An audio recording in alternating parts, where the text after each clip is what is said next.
It's not just to reignite his old passion for karate or to avenge his old nemesis, Daniel LaRusso.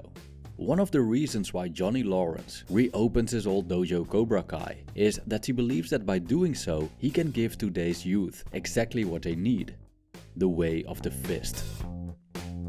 After saving his teenage neighbor Miguel from a group of bullies, Johnny realizes how soft many of today's children actually are. This image is confirmed to him when a group of social rejects arrives at his dojo who are desperate to toughen up, so they can awake the snake within and strike back at those who have humiliated them. Luckily, Johnny provides the recipe that does the job. The offensive, no-nonsense karate that he was taught as a kid, based on a simple philosophy: strike first, strike hard, no mercy. The philosophy of Cobra Kai works wonders with these kids, as they become stronger and more resilient.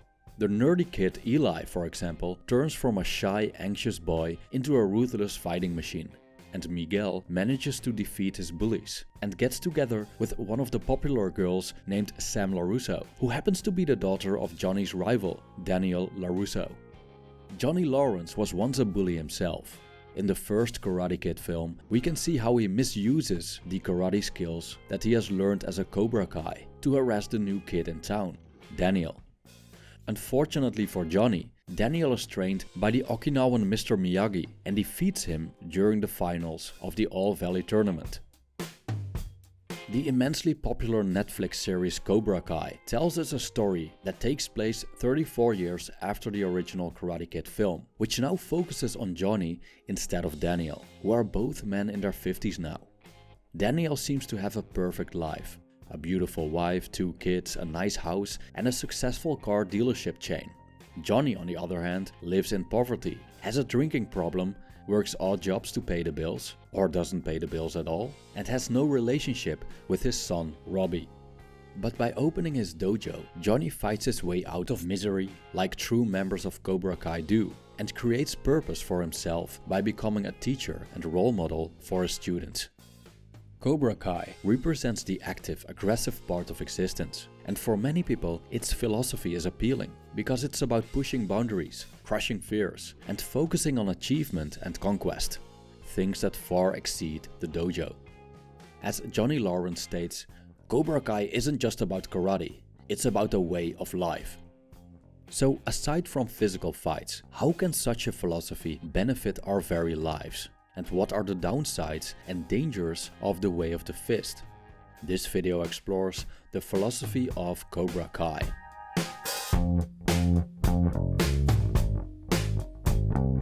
Just a warning, this video doesn't reveal the whole plot, but it does contain a few spoilers. Now, there's no clear good and evil in the series, as opposed to the original Karate Kid film, where we see this clear dichotomy between good and bad. Instead, we see many areas of grey, showing that Cobra Kai and its members are more than just a bunch of wicked bullies. Cobra Kai presents itself as a counterweight to a generation of softies, or how Johnny's old sensei John Kreese puts it, and I quote, "Our society has gotten weak. Kids today are coddled. They get trophies just for showing up. Something has got to be done. Someone has got to step in and stop the ass kissing and start the ass kicking. That's why we're here. The world needs Cobra Kai." End quote. This approach proves to be very appealing to kids that feel marginalized by the scary world around them and see joining Cobra Kai as a way to get their power back. The Cobra Kai series has made a huge impact on its audience, and online communities like Reddit show that people are attracted to what the infamous Cobra Kai dojo stands for. Cobra Kai isn't just about fighting, it's about the stance we take in life overall.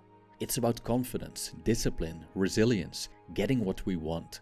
It's about getting away from the unhealthy, sedentary lifestyle of playing games on our phones all day while eating boxes of Twinkies. But, on the other hand, there are downsides as well to Cobra Kai's way of the fist. We see that the bullied become bullies themselves. We see anger and resentment. And we see a preference for revenge and violence as solutions to problems and as ways to accomplish goals. This isn't a surprise, because Cobra Kai isn't about self-defense, but self-offense, as Johnny puts it. Now let's dissect the Cobra Kai philosophy bit by bit, so we can see its cons and pros, and if we can apply it in our daily lives. Strike first. Never wait for the enemy to attack. The first tenet of Cobra Kai's philosophy implies that there is an enemy out to get us, and that waiting would give the enemy the chance to strike first. It also implies that opportunities come and go, and that we should take them before someone else does. Johnny compares this to approaching a girl. You don't wait for another guy to approach her, so you need to do it as quickly as possible. Striking first is about being aggressive. It's very much about the stance we take in life. Is it one of aggressiveness, offensiveness, proactiveness? Or one of passiveness, defensiveness, and timidity?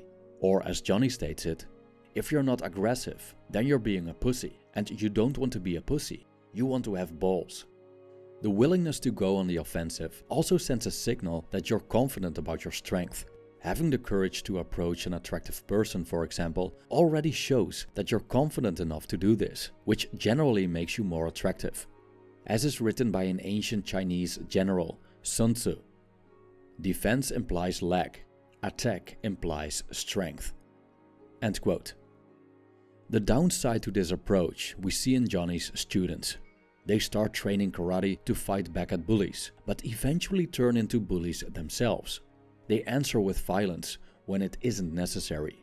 We can see this with Hawk, who repeatedly uses violence to solve non-violent problems. As a reaction to this mentality, Daniel LaRusso opens his own dojo called Miyagi-Do as a counterweight. Miyagi-Do is based on the principles of his old sensei, the legendary Mr. Miyagi, who passed away years ago. In the Karate Kid films, we see that Mr. Miyagi consistently refrains from attacking first. Unless he is attacked, he always chooses the way of peace. This approach resembles the basic principle of karate, which is that there is no first strike in karate.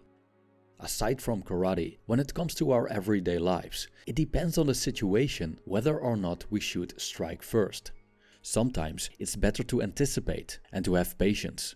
Sometimes it's better to not strike at all. But when the time is right, striking first can be rewarding. But you can't strike first if you don't know how to strike, which brings us to the second tenet. Strike hard. Striking hard is about giving your all. The concept of striking hard doesn't just apply to physical fights. It's an attitude we take in life in regards to how we handle things. It represents a bold move, doing things well and effectively. In the case of Johnny, he strikes hard when he decides to open his karate dojo, giving it everything he's got. By sheer force, he launches himself out of his rut. Giving your all means not quitting without a fight, not taking no for an answer, not accepting defeat. We see an example of this in the series when Miguel asks Sam out on a date. She answers that she doesn't want to date for a while after breaking up with her ex-boyfriend Kyler. Miguel is disappointed, but instead of giving up, he still manages to hang out with her by simply not calling it a date. But overdoing this approach doesn't always work, especially when people become pushy, which is rarely attractive. In many cases, no literally means no, and this ought to be respected. Also, using force doesn't always get us what we want and isn't always the smartest way to act. The ancient philosophy of Taoism focuses on the power of softness, showing us that the soft can overcome the hard. For example, water overcomes rock. An example of this we can see in the Grand Canyon. We can also see this approach in Miyagi-Do karate, which uses a form of meditation to assist in a fight, and soft, non-violent flowing movements to practice techniques. We can see the power of the soft approach after Johnny finds out that there's a lifetime ban on Cobra Kai from entering the All Valley tournament. Initially, Johnny wants to go to the tournament committee and kick their asses, but Miguel persuades him to use a more delicate approach, keeping calm and talking his way through. This works out very well, and Cobra Kai is accepted. Now, softness doesn't always mean good, and hardness doesn't always mean bad. The soft approach can be just as evil as the hard approach. Some would argue that sneaky, sly attacks are much worse than those done directly and in your face. Johnny makes that clear when he finds out that his new student Aisha is a victim of cyberbullying. He calls people who engage in this cowardly and often anonymous way of bullying spineless losers. The series shows us that cyberbullying can be taken care of by the hard, direct approach. Striking back hard at people who engage in cowardly ways of bullying often ends it abruptly, because it sends a firm message that scares off those who are too afraid to do these things in person. Aside from physical violence, we see that a direct approach is very effective in many different situations. It helps us to bring a message across, to make things clear, to get things done without nonsense. We just need to know when to apply it and when not to. An example from the third season is the way Johnny approaches Miguel's inability to walk after he came out of a coma, as he concluded that the soft woo-woo approach from a specialist won't do the job. So Johnny applied an unconventional approach using a dirty magazine, fire, going to a rock concert, and eventually the continuation of his karate training. The next one is no mercy. Life shows no mercy, so neither do we. Johnny explains that life isn't fair, and if we look at it, many bad things happen for no reason to innocent people. That's why it makes no sense to show mercy, because the world doesn't show mercy to us, according to this logic.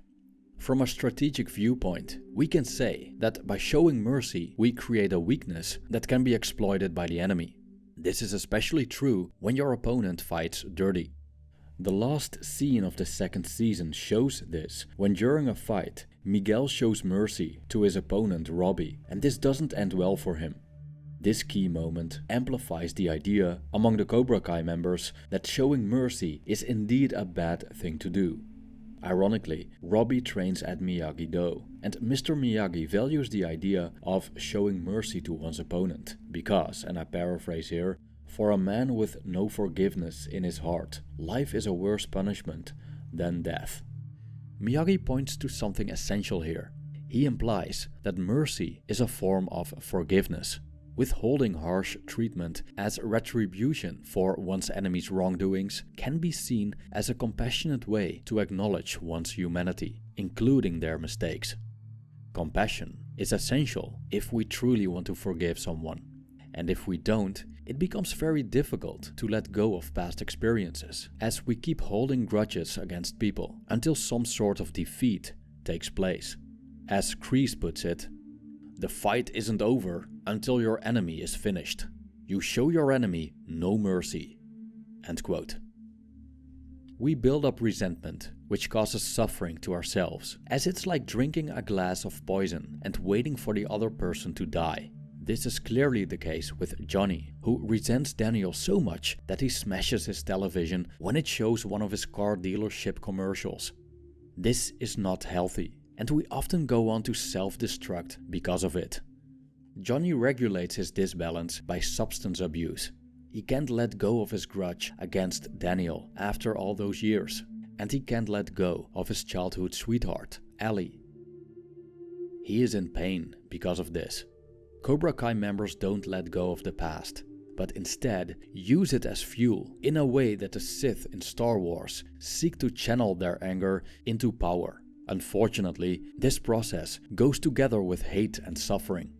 Miyagi-Do, on the other hand, teaches compassion, as Daniel states to Robbie, and I quote, "Cobra Kai isn't the enemy. There are no enemies. Your dad, his students, they're just like you and me. They've just been taught the wrong way." End quote. Showing mercy is being compassionate regardless of how we're treated ourselves, even if it feels right to take revenge. All in all, the philosophy of Cobra Kai can be useful as a metaphor for daily life. It's about doing things and doing them well. When you give a handshake, give a firm handshake. When you start a project, give it your all. When you work on a task, do it as best as possible. It's also about discipline, taking what you want, not accepting defeat, and dealing with your opponents without mercy. It's direct, firm, effective. However, it's not always the best way to live by. Its mainly aggressive stance can ruin opportunities, alienate people, and cause unnecessary destruction. And because of its gang mentality, the way of the fist isn't very compassionate towards people outside the group, often referred to as enemies. Its contempt for forgiveness leads to hate and all its consequences, including holding grudges and the inability to let go. Mr. Miyagi emphasized that we need balance in our lives. In Taoism, there's a concept called yin and yang. Yin refers to the so-called feminine or passive aspects of existence, and yang refers to the so-called masculine or active aspects of existence. Balance means that we learn to appreciate both sides of the same coin. In many cases, the passive approach has better results. Many times, violence can be prevented. We're better off yielding, accepting, taking a break, not intervening. On the other hand, we do need the active approach to survive, to achieve things. Thus, both yin and yang are part of life, and ideally, these forces are balanced out. Cobra Kai, for that matter, represents predominantly one part of that balance, the yang, or the masculine active side. So, for the sake of balance, Cobra Kai is complemented by characteristics that are more yin. Eventually, Johnny becomes aware that Cobra Kai needs nuance. He becomes open to change as he begins to see that showing mercy is sometimes a good thing, depending on the context. He then tells his students not to take the philosophy strike first, strike hard, no mercy, to the letter.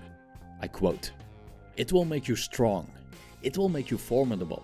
It will also make you an asshole. Because that's just black paint on a white wall. But life is not black and white. More often than not, it's gray." Thank you for watching.